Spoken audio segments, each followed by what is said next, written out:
हाल ही में मैरिड हुए एक well educated husband wife rent के एक घर में रहने लगते हैं। वो दोनों बहुत खुश थे। जल्द ही उन्हें ये लगता है कि वे पैसे बचा रहे हैं, क्योंकि दो लोगों के साथ रहने का खर्च भी उतना ही होता है जितना एक अकेले पर्सन का। प्रॉब्लम यह है कि जिस अपार्टमेंट में वो रह रहे हैं वो बहुत छोटा है। वो अपने सपने का घर खरीदने के लिए अपनी सेविंग्स बढ़ाते हैं। अब उनके पास दोनों की सैलरीज होती है और वो अपने करियर में ज्यादा फोकस करने लगते हैं।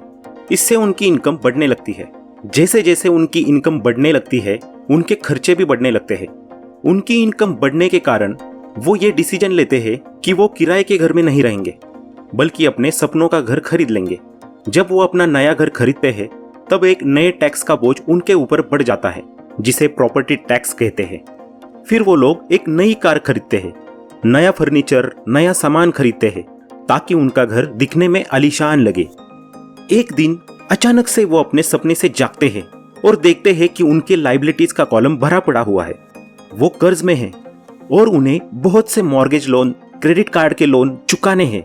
बाद में उनको एक बच्चा पैदा होता है। अब वो दोनों और हार्डवर्क करने लगते हैं। वही प्रोसेस फिर से रिपीट होती है। ज्यादा पैसा आता है, उस पर ज्यादा टैक्स लगता है।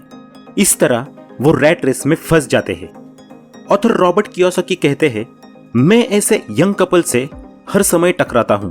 उनके नाम बदलते रहते हैं, लेकिन सभी रैट रेस में फंसे हुए होते हैं। वो मुझसे पूछते हैं कि ज्यादा पैसा कैसे कमाया जाए। उनकी खर्चीली आदतों ने उनको और ज्यादा पैसा कमाने के लिए मजबूर किया होता है।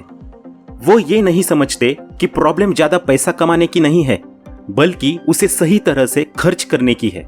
और ये प्रॉब्लम तब ज्यादा बढ़ती है जब आपको एसेट्स और लायबिलिटीज का डिफरेंस ही पता न हो। भीड़ के साथ चलने से और पड़ोसियों के लग्जरीज की नकल के रीजन से पैसे की बहुत सी प्रॉब्लम्स क्रिएट होती है।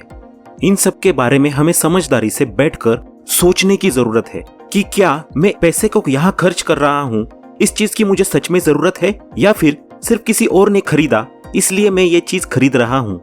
ऑथर रॉबर्ट आगे उनके खुद के पढ़े लिखे डैड का एक किस्सा सुनाते हैं। एक दिन उनके डैडी उनको बता रहे थे कि अपना घर ही अपना सबसे बड़ा इन्वेस्टमेंट है। इस बात को लेकर रॉबर्ट और उनके डैडी में बहुत बहस हुई, क्योंकि ऑलरेडी रिच डैड ने रॉबर्ट को इसके उल्टा सिखाया था। इस डायग्राम में हम देख सकते हैं कि कैसे रिच डैड और पुअर डैड का नजरिया घर के बारे में अलग अलग था। जहां एजुकेटेड डैड के लिए घर को एक एसेट के तौर पर देखा जाता था, वही रिच डैड ये मानते थे कि अपना खुद का घर एक लायबिलिटी है। रॉबर्ट कहते हैं, आज भी लोग मुझसे इसी बात पर बहस करते हैं कि उनका घर एसेट क्यों नहीं होता। मैं जानता हूं कि बहुत से लोगों के लिए अपना खुद का घर सबसे बड़ा ड्रीम होता है, इसीलिए वो इसे अपना सबसे बड़ा इन्वेस्टमेंट मानते हैं। कैसे घर एक लायबिलिटी है, इस बात को प्रूव करने के लिए रॉबर्ट आगे कुछ लॉजिकल पॉइंट्स बताते हैं। नंबर 1, ज्यादातर लोग घर के पूरी तरह से ओनर नहीं रहते जब तक उसका लोन टेन्योर कंप्लीट नहीं होता। वो उस घर की प्राइस पे करने के लिए अपनी लाइफ के 20 से 30 साल दे देते हैं। नंबर 2, हालांकि लोगों को मॉर्गेज पेमेंट के इंटरेस्ट पर कंसेशन मिलता है, लेकिन वो उस पैसे को भी अदर एक्सपेंसेस में खर्च कर बैठते हैं। Number 3, property tax. रॉबर्ट इसका एग्जांपल देते हैं कि उनके फादर इन लॉ को इस बात का शॉक लगा जब उनको प्रॉपर्टी टैक्स $1000 पर मंथ पे करना पड़ा, और ये तब हुआ जब वो रिटायर हो चुके थे। इस बढ़ोतरी से उनका रिटायरमेंट के बाद का बजट बिगड़ गया और उन्हें न चाहते हुए भी अपना घर बदलना पड़ा। नंबर 4, सबसे बड़ा नुकसान अपॉर्चुनिटी लॉस्ट करने से होता है। अगर आपका ज्यादा पैसा मकान में फंसा रहे तो खर्च चलाने के लिए आपको ज्यादा मेहनत करनी पड़ती है। इस दौरान आपके एसेट्स के कॉलम में कोई ग्रोथ नहीं होती, क्योंकि आपके पास दूसरी जगह इन्वेस्टमेंट करने के लिए पैसा बचता ही नहीं। रॉबर्ट कहते हैं, अगर इन सारी बातों को ध्यान में ले तो घर खरीदने का आपका डिसीजन ज्यादा खर्चीला होता है। इसके बजाय यह बेहतर होगा कि जल्द ही इन्वेस्टमेंट पोर्टफोलियो बनाया जाए।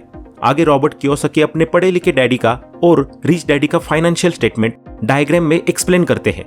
यह है पढ़े लिखे डैडी का फाइनेंशियल स्टेटमेंट। इसमें हम देख सकते हैं लायबिलिटी का कॉलम एसेट के कॉलम से ज्यादा बड़ा है।